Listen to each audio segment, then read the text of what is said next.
നമ്മൾ തുടക്കം തൊട്ട് തന്നെ പകർച്ചവ്യാധികളെ കുറിച്ച് പറയുണ്ടായി. ഇപ്പോഴത്തെ പനിമരണം കൂടി റിപ്പോർട്ട് ചെയ്യുകയാണ്. കണ്ണൂർ പാനൂരിൽ പനി ബാധിച്ച് 2 പേർ മരിച്ചു. ഉളവിലം സ്വദേശി റിയ ലിനീഷ്, കുറ്റേരി സ്വദേശി ശ്യാമപ്രസാദ് എന്നിവരാണ് മരിച്ചത്. അജീഷ് ശിവകുമാർ ചെയ്യുന്നു. അജീഷ്, 2 പേർക്കും ചെറിയ പ്രായമാണ്, 20കളിൽ പ്രായമുള്ള 2 പേരാണ്. അപ്പോൾ സ്ഥിതിഗതികൾ കുറച്ച് ഗുരുതരമാവുന്നുണ്ട് പനി. അജീഷ്, അതെ, എന്തായാലും ഈ പാനൂർ മേഖലയിലാണ് ഈ 2 പേർ മരിച്ചിട്ടുണ്ടായത്. ഈ ശ്യാമപ്രസാദ് ഇന്നലെയാണ് മെനഞ്ഞാന്നാണ് മരിച്ചത്. ശ്യാമപ്രസാദ് കുറ്റേരി സ്വദേശിയാണ്. 29 വയസ്സ് മാത്രമാണ് പ്രായം. അദ്ദേഹത്തെ പല ആശുപത്രികളിലും, തലശ്ശേരി ജനറൽ ആശുപത്രിയിലും അവിടുന്ന് ഇന്ദിരാഗാന്ധി ആശുപത്രിയിലും പ്രവേശിപ്പിച്ചിരുന്നു പനി കൂടിയതിനെ തുടർന്ന്. അതിനുശേഷം ഏറ്റവും ഒടുവിൽ കണ്ണൂരിലെ ആശ്രം മിംസ് ആശുപത്രിയിലായിരുന്നു പ്രവേശിപ്പിച്ചത്. അവിടെ വെച്ചാണ് മരണം സംഭവിച്ചത്.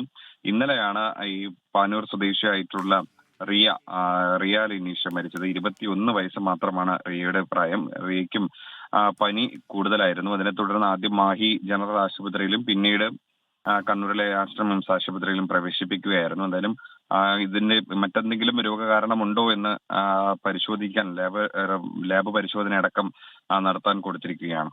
ഹാഷ്മി, ഓക്കെ. 2 മരണമാണ്. 20കളിൽ മാത്രം പ്രായമുള്ള 2 ചെറുപ്പക്കാരാണ് മരിച്ചത്. അപ്പോൾ സംസ്ഥാനം ഒട്ടാകെ ഇന്നലെ മാത്രം 12,844 പേർ പനി, പലവിധ പനികളിൽ അഡ്മിറ്റ് അല്ലെങ്കിൽ ചികിത്സ തേടി എത്തിയെന്നൊക്കെ പറയുമ്പോൾ കുറച്ച് ഗുരുതരമാണ് സാഹചര്യം. അതിലൂടെയാണ് പനി ബാധിച്ച 2 മരണങ്ങൾ കണ്ണൂർ റിപ്പോർട്ട് ചെയ്യുന്നത്. സ്ഥിതിഗതികൾ കൈവിട്ടു പോകാതിരിക്കാൻ അടിയന്തര ഇടപെടൽ, അടിയന്തരമായ ഇടപെടൽ ഉണ്ടായേ മതിയാവുകയുള്ളൂ.